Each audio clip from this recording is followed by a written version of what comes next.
हम दुआ भी करें तो होते हैं बदनाम, लेकिन वो कत्ल भी करे तो चर्चा तक नहीं होती। जी हाँ, यही कहा है राहुल वैद्य ने आज के एपिसोड में। मैं करने जा रहा हूं आज के एपिसोड का पूरा रिव्यू। मैं हूं मंदार और आप देख रहे हैं एक्ट राइडर्स। बात की जाए आज के एपिसोड की तो आज वहां पे शुरुआत जब हुई तो फिर एक बार वहां पे रूबीना वर्सेस राहुल की शुरुआत हुई थी। यानी कि कल जहां पर एपिसोड खत्म हुआ वहीं पर से आज शुरुआत हुई। अब राहुल और जास्मिन के फाइट में जास्मिन की फैन फॉलोइंग तो बहुत ज्यादा है, लेकिन यहां पर कौन सही और कौन गलत ये देखना बहुत दिलचस्प है और ये देखना बहुत इंपॉर्टेंट भी है। अब ये क्यों मैं ऐसा बोल रहा हूं तो मैं आपको बताना चाहूंगा कि जहां पर भी ये फाइट शुरू हुई थी ये बेवजह की फाइट थी, और जिस तरीके से आज जास्मिन ने अपना अलग रूप दिखाया है बहुत घटिया था। जी हां, अब आप इस चीज पर मुझसे सहमत नहीं रहेंगे, या फिर आप अगर जास्मिन के फैन हो तो आपको ये वर्ड अच्छा नहीं लगेगा, लेकिन जास्मिन ने जो कुछ भी आज एक्टिंग की, जी हां एक्टिंग की, ये बहुत खराब थी। क्योंकि जैसे रूबीना और जास्मिन ह्यूमैनिटी के बारे में बोलते हैं, ह्यूमैनिटी के पाठ पढ़ाते हैं, तो इन्होंने क्या क्या कहा है सब कुछ मैंने लिखा हुआ है, सब कुछ मैं आपको बताऊंगा इस रिव्यू में। शुरुआत जब हुई आज के एपिसोड में हमने देखा कि जास्मिन राहुल के बॉडी पर वहां पे पानी फेंकती है जब राहुल रेड जोन में है और जास्मिन ग्रीन जोन में है। अब यहां पर वो महाशय अभिनव शुक्ला, बड़े दिमाग वाले, और वो दूसरा अभी नया आया हुआ लड़का शार्दुल पंडित, उसका दिमाग कहाँ घुटने में है या फिर उसके भी नीचे, ये भी पता नहीं। अब ये वहां पर उसको क्या कह रहे हैं मैं आपको बताना चाहूंगा कि वो कह रहा है वहां पे कि भाई तू वहां से बॉटल क्यों फेंक के मार रहा है वहां पे जास्मिन वसीम को। मतलब मैं हंसने लगा लिटरली शार्दुल पंडित के वो घुटने वाले दिमाग पे और वो अभिनव शुक्ला पे। मतलब हद है यार, वहां पे नेट जैसा स्ट्रक्चर है रेड जोन और ग्रीन जोन के बीच में, और रेड जोन से वहां पे जो है ये राहुल वैद्य बॉटल फेंक के मारेगा वहां पे किसको, जास्मिन वसीम को। और इन दोनों की आंखियां गुटिया खेलने गई थी जब जास्मिन वसीम ने आके इसके ऊपर पानी फेंका। पानी फेंकना अरे आम सी बात है यार, इनके लिए क्या बहुत आम बात है, पानी फेंका ना, तू बॉटल क्यों फेंक रहा है। मतलब राहुल वैद्य अंदर से बॉटल फेंक रहा था, भाई राहुल वैद्य भी इस तरीके से उन्होंने एक्टिंग की पानी फेंकने की, लेकिन उन्होंने पानी नहीं फेंका, उन्होंने अपनी स्टेप क्रॉस नहीं की। आपने देखा कहीं पर भी राहुल वैद्य ने गाली दी, नहीं दी। अब मैं आपको गालियों का पाठ पढ़ाऊंगा, हालांकि मैं कभी अपने रिव्यू में गाली नहीं देता, आप इस रिव्यू में भी नहीं दूंगा, लेकिन गालियां तो देखो भाई जास्मिन वसीम की। जास्मिन वसीम और जो रूबीना दिलाई है भाई, वो बहुत ह्यूमैनिटी के पाठ पढ़ाते हैं। उन्होंने क्या किया, कैसा मर्द है तू, इनकी चर्चाएं देखो, उनका बोलना देखो, वहां पे राहुल वैद्य देखो, कैसा मर्द है तू, औकात है क्या तेरी, नीच, इस तरह की बात। उसके बाद जो गाली है मैं नहीं बताना चाहूंगा, नहीं बोलना चाहूंगा, क्योंकि यार मेरे भी चैनल का रेपुटेशन है कि मैंने कभी भी गलत वर्ड इस्तेमाल नहीं किया है। उसके बाद बीप मैं ऐसा बोलता हूँ। उसके बाद उन्होंने कहा कि बीप जैसी परवरिश है तू, बीप की परवरिश है तू, इस तरीके से आप समझ लेना। उसके बाद सड़क छाप लुच्चा, ये भी कहा। बाहर लड़कियों को मैसेजेस करता है, इनको क्या प्रॉब्लम है पता नहीं लड़कियों का पार्ट पढ़ा रहे। इसके बाद उन्होंने लिखा कि वाटर फेंका उसके बाद, और कलर ने बहुत सारे बीप दिए वहां पे जास्मिन वसीम के मुंह से, जो अच्छी अच्छी चीजें आ रही थी उसके बीप बजाए, या फिर हमने कहा कि म्यूट कर दिया उसको। और उसके बाद उन्होंने क्या कहा कि आई स्पिट ऑन यू लिचड़, जी हाँ मैं इस आप जैसे लोगों पर, तुझ जैसे लोगों पर थूकती हूँ। वाह वाह वाह वाह वाह, क्या बोल रही है जास्मिन वसीम। मतलब वीकेंड का वार में कितनी मासूम होती है ये जास्मिन वसीम, और कितने अच्छे अच्छे लफ्ज बोल रही है, और still they talk on humanity. वो मतलब ह्यूमैनिटी पे चर्चा करते हैं और इनके संस्कार इन सारी चीजों से दिखते हैं, और ये मुझे कहीं ना कहीं गलत लगा। इतनी सारी बातें बोलने के बाद राहुल वैद्य ने एक भी गाली नहीं निकाली, और ये मुझे प्राउड फील करता है राहुल वैद्य का कि आप भाई बोलेंगे।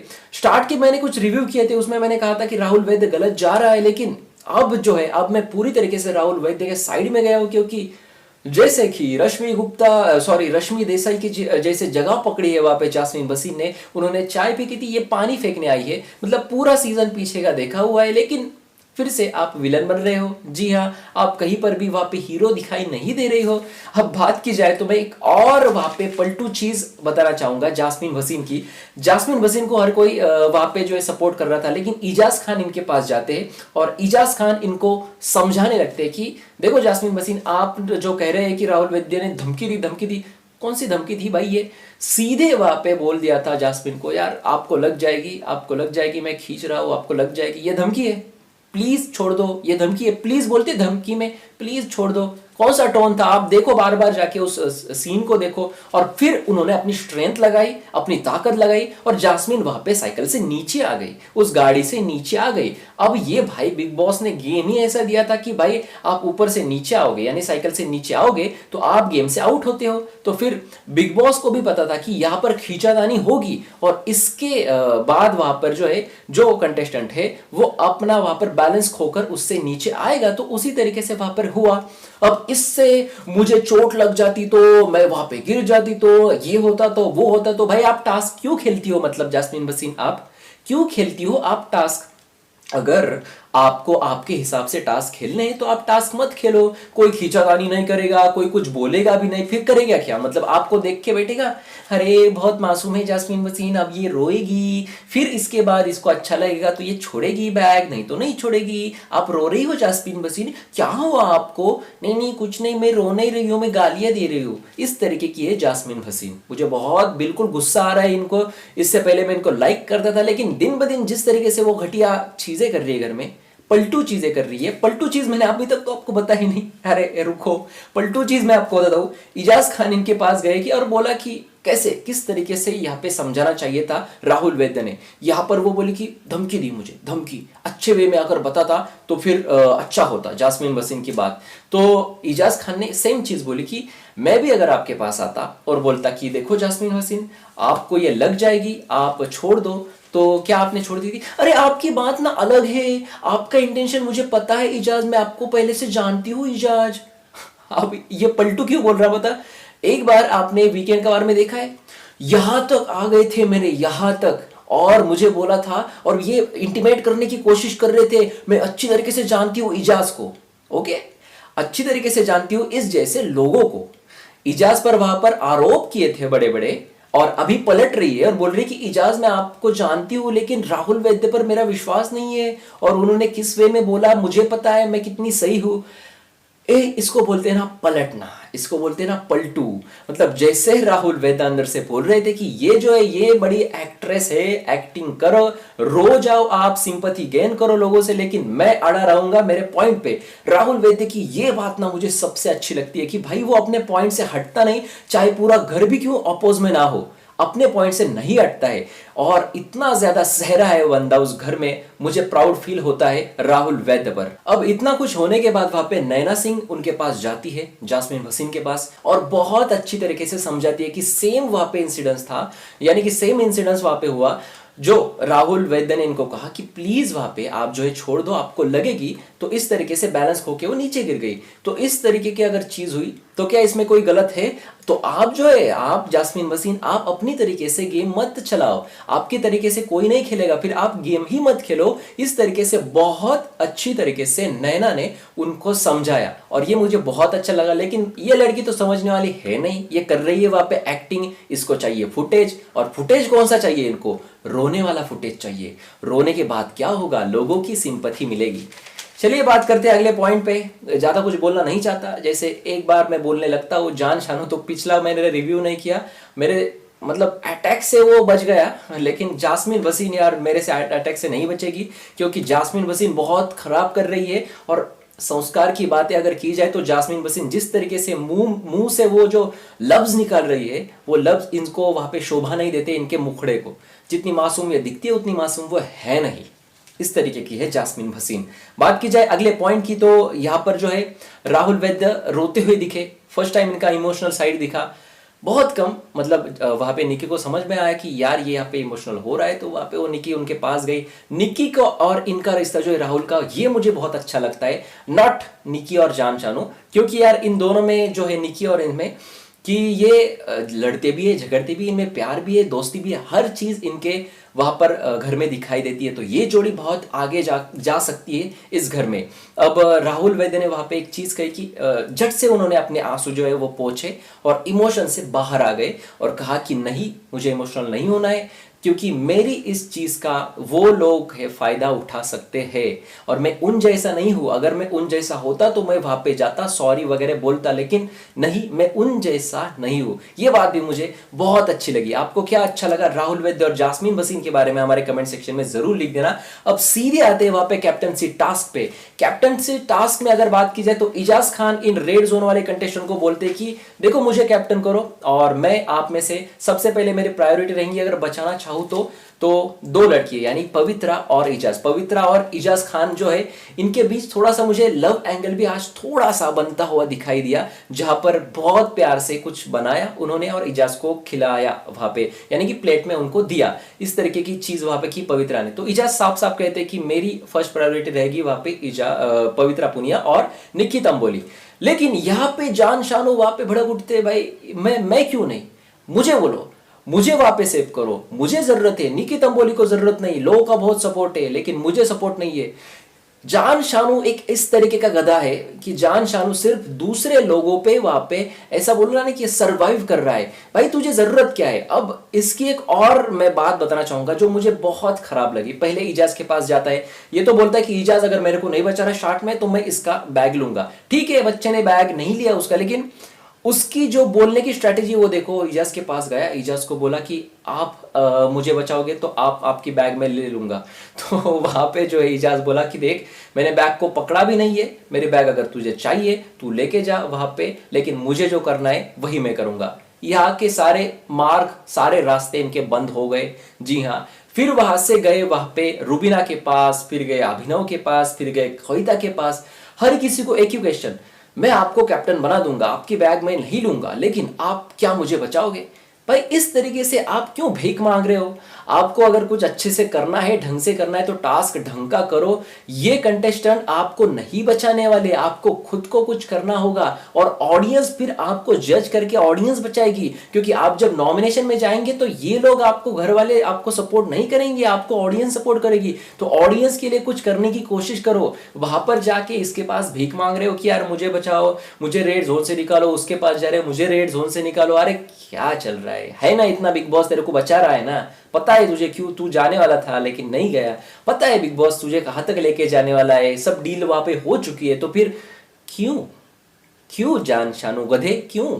इस तरीके की बात वहां पे हुई। चलिए बात करते हैं दूसरे इंसिडेंट पे, और ये बहुत ही सेंसिटिव मामला है जहां पर जान शानू ने कुछ मराठी के लिए बोल दिया था। मैं वो लाइन आपको बोलना चाहता हूं कि इस लैंग्वेज से मुझे बहुत चिढ़ आती है, तो इस लैंग्वेज में बात मत करो। निकी तांबोली और राहुल वैद्य जो दोनों भी मराठी है, महाराष्ट्र में रहते हैं, दोनों मराठी में बात कर रहे थे। अब बिग बॉस के लॉ के तहत वहां पर हिंदी में बात करनी होती है क्योंकि हिंदी बिग बॉस है। तो यहां पर अगर जान शानू ये बोलता कि आप प्लीज हिंदी में बात करो, ये हिंदी शो है, आपको रूल पता नहीं, ये ठीक होता। लेकिन मुझे इस लैंग्वेज से चिढ़ है। भाई कैसे चिढ़ है? तू रहता है मुंबई में, तू रहता है महाराष्ट्र में और तुझे इस लैंग्वेज से चिढ़ आती है? वाह भाई वाह, मतलब हद है। तू तो भाई मतलब नासा में होना चाहिए था, है ना?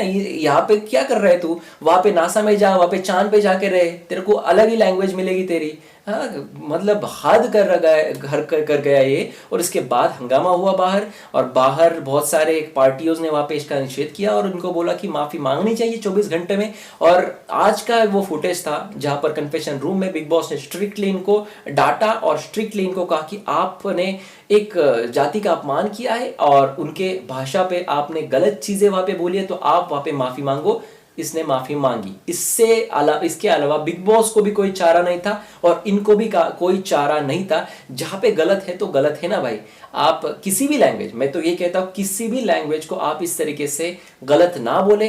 भाई देखो, मैं मराठी हूं, मैं खुद मराठी हूं, लेकिन मैं हिंदी बोलने का ट्राई कर रहा हूं ना, मैं प्रयास कर रहा हूं, मैं बहुत सारी चीजें सीख रहा हूं। अलग अलग चीजें सीखो, हर एक लैंग्वेज का रिस्पेक्ट करो। मैं उर्दू भी सीखने जा रहा हूं, बहुत सारी ऐसे मुझे वर्ड्स मुझे बहुत अच्छे लगते हैं और ये सीखने में मुझे बहुत दिलचस्पी है। लेकिन इस तरीके से घटिया चीजें बोलने में मुझे कोई भी दिलचस्पी नहीं। और जो बोलते हैं ना कि बच्चा है, बच्चे को क्यों डाला अंदर, उसी तरीके से वो बच्चा नहीं, वो गधा है, वो गधा जान शानू। तो इस तरीके से वो जो था वो उन्होंने माफी मांग ली। और उसके बाद वो जो टास्क था, एंड में हम ये देखते हैं कि हर कोई वहां पे एक दूसरे का वहां पे बैग खींचने की कोशिश कर रहे हैं। राहुल वैद्य बहुत अच्छी तरीके से टास्क किया इन्होंने, और एंड में हमने देखा कि अभिनव की जो बैग है वो खींचने का प्रयास वहां पे हो रहा है। अब मैं आगे का सीन बताना चाहता हूं, कल क्या देखने वाले, अभिनव जोर से वो बैग है वो फेंक देने वाला है ऊपर, और जाओ करो जो करना है, और वहां पर इजाज की बैग ली है, लेकिन पवित्रा ने वो बैग वहां पे अंदर नहीं रखी है। जी हाँ, पवित्रा उस बैग के ऊपर बैठ लिया है पवित्रा ने, और पवित्रा का ये कहना है कि मैं ये बैग अंदर नहीं डालने दूंगी। और इसी तरीके से अभिनव की बैग जो है वो अंदर जाती है, और सिर्फ इजाज खान की बैग बाहर रहने के बाद वहां पे जो है इजाज खान खुद वहां पे कैप्टन बन जाते हैं। अब इजाज खान के पास बहुत सारी पावर्स है, इजाज खान को एक बड़ी पावर इस बार मिल चुकी है कैप्टन को। और कैप्टन क्या करेगा, कैप्टन रेड जोन के कंटेस्टेंट को बाहर निकालने का वहां पे प्रयास करेगा। यानी 4 रेड जोन के कंटेस्टेंट, 2 लड़कियां 2 लड़के, निक्की, पवित्रा और जान राहुल, इन 4 के ऑपोजिट में 4 दूसरे कंटेस्टेंट वहां पर बिठाए जाएंगे। यानी कि रुबीना जास्मीन इनको बिठाया जाएगा, कविता कौशिक को और निशांत सिंह मलकानी को वहां पे बिठाया जाएगा, और इनमें स्वैप और स्टे इस तरीके के 2 बजर वहां पे इजाज खान को दिए जाएंगे, जो प्रोमो में आपने देखा होगा। और इजाज तय करेंगे कि ये स्वैप करना है या स्टे करना है। स्टे अगर करेंगे तो कंटेस्टेंट वही के वही रहेगा, और स्वैप करेंगे तो बाहर का अंदर, अंदर का बाहर आ जाएगा। इस तरीके से चीजें होगी। जैसे भी न्यूज मेरे पास आ चुकी है, उसके तहत चारों भी रेड जोन के कंटेस्टेंट बाहर आ चुके हैं, और बाहर के जो ग्रीन जोन के कंटेस्टेंट है वो अंदर जा चुके हैं, यानी रेड जोन में जा चुके हैं। अब क्या बिग बॉस कल वोटिंग लाइंस ओपन करेंगे? अगर वोटिंग लाइंस ओपन करेंगे तो उसमें फिर एक बार होगी रुबीना, फिर एक बार होगी जास्मिन, फिर एक बार होगी निशांत, और फिर एक बार नहीं होगी, पहली बार होगी कविता कौशिक। तो ये 4 वहां पे वोटिंग लाइंस में आ सकते हैं। अब बिग बॉस का यहाँ पे रेड जोन के पूरे कंटेस्टेंट, बिग बॉस को पता है इजाज खान किसको किसको बाहर निकालेंगे, क्यों इनको इतनी बड़ी वहां पे पावर दी। तो बिग बॉस का ये जो प्लान था, ये प्लान क्यों था रेड जोन के कंटेस्टेंट को बाहर निकालने का, और बाकी 4 कंटेस्टेंट को अंदर डालने का, जिसमें निशांत का नाम है। मैंने इससे पहले एक रिव्यू में बताया था कि भाई अगर इनमें निशांत का नाम होता तो फिर वोटिंग लाइन ओपन हो जाती। तो क्या ये जो मामला है, अभी कविता तो अभी आई है, नहीं जाएगी। रुबीना जास्मिन बहुत बड़े चेहरे हैं कलर्स के, तो फिर निशांत पे खतरा रहेगा अगर वोटिंग लाइन्स ओपन हो गई तो। क्योंकि कल का दिन जो है वो देखना बहुत दिलचस्प रहेगा, क्योंकि बिग बॉस ऐसा भी करते हैं कभी कभी कि सिर्फ एक दिन के लिए वोटिंग लाइन्स ओपन करते हैं, और उसके बाद उनको पता है कि निशांत को सबसे कम वोट्स मिलने वाले हैं, तो भाई निशांत ही घर से बाहर हो जाएगा। ये बात भी पक्की है। तो अब देखना दिलचस्प रहेगा कल कि क्या big boss voting lines open करेंगे और किसको बाहर निकालेंगे। आपका क्या है कहना, कौन जाना चाहिए बाहर, और किससे बचाने के लिए बिग बॉस ने इतनी बड़ी चाल खेली? कमेंट सेक्शन किसका है, आप ही का है? कमेंट सेक्शन में कमेंट करके जरूर बताना। इस पर जो भी बड़ी खबर आएगी मैं मंदार एक्ट राइडर्स के जरिए आपके पास जरूर पहुंचाऊंगा। तो जल्द से जल्द चैनल को सब्सक्राइब करके रखें और देखते रहिए एक्ट राइडर्स। धन्यवाद।